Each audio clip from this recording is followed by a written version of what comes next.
worst part about being an adult is that when you're sick, you actually have to make your own chicken soup. And alright, I have a confession. I'm not actually sick. I am fully clothed. But I took a sick day today because I feel like you should know how to make matzo ball soup. We call it Jewish penicillin because it will cure just about anything. And yes, that is pseudoscience, but yes, I also think that it is true. Okay, let's get out of bed and make it.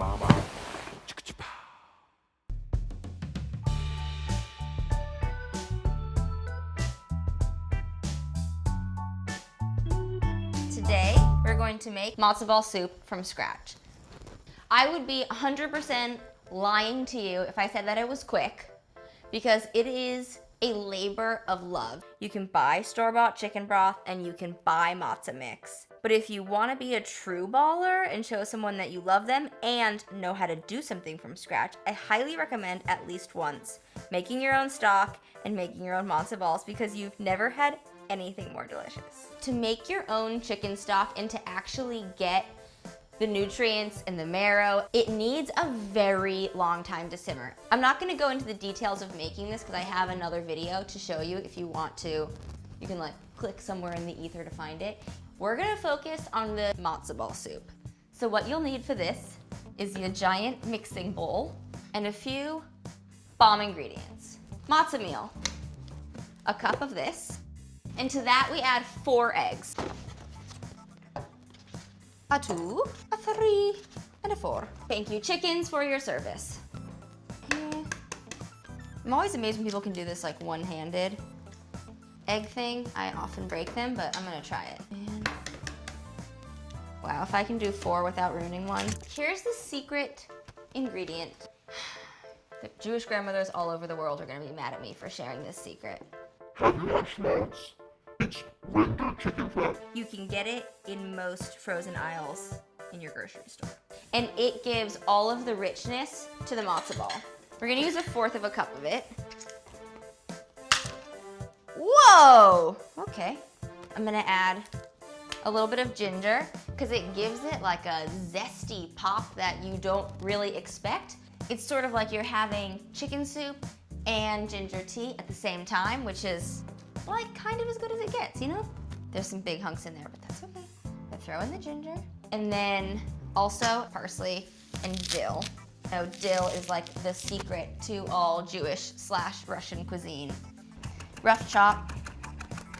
I know I'm missing some things. We need salt, pepper, salt and pepper, some nutmeg. This kind of like brings a bit of a warmth to them. And then lastly, we thin it out with a little chicken stock. And then you mix it up. Again, you want to let it sit in the fridge. It'll firm up, which makes it easier to drop into the water. If you put this in the water right now, it might kind of fall apart. So this is what you got. So this is what happens to it when it sits. And this is much easier to ball up. We're gonna boil some water. Your matzo ball soup tastes better if you talk like an old Jewish lady. I'm so bad at accents. I'm just gonna stop trying. So here we got a pot of water and we're gonna boil it. And then to the boiling water, we're gonna bring it down to a simmer and we're gonna make the matzo balls. It's me, I'm back. Okay, once it's come to a simmer, you can toss them in. Now, we ball in. I like a smaller matzo ball, like golf ball size. Matzo meal.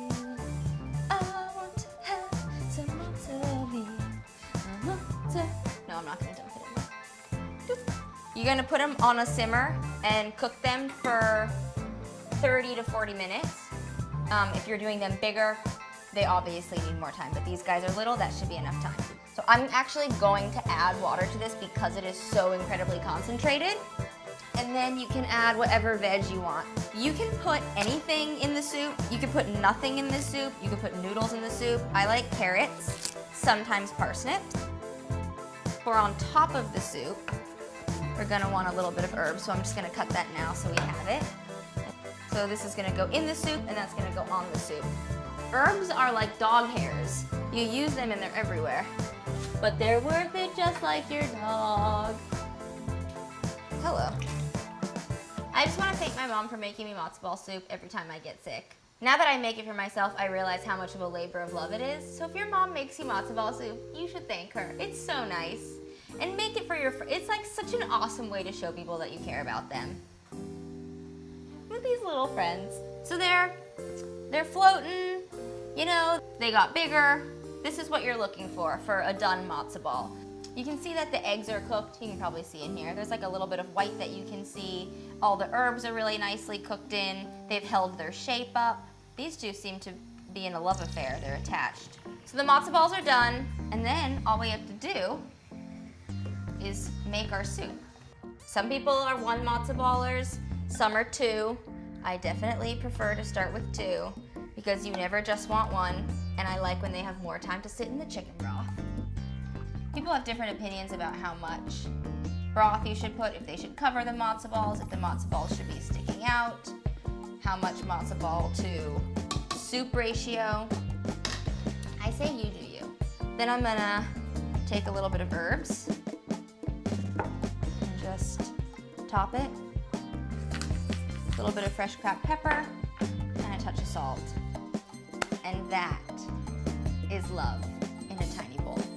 This is my favorite thing. I hope that you make it for somebody that you love and that it brings you joy and that you share your recipe with me. And subscribe and watch more videos. I love matzo ball soup.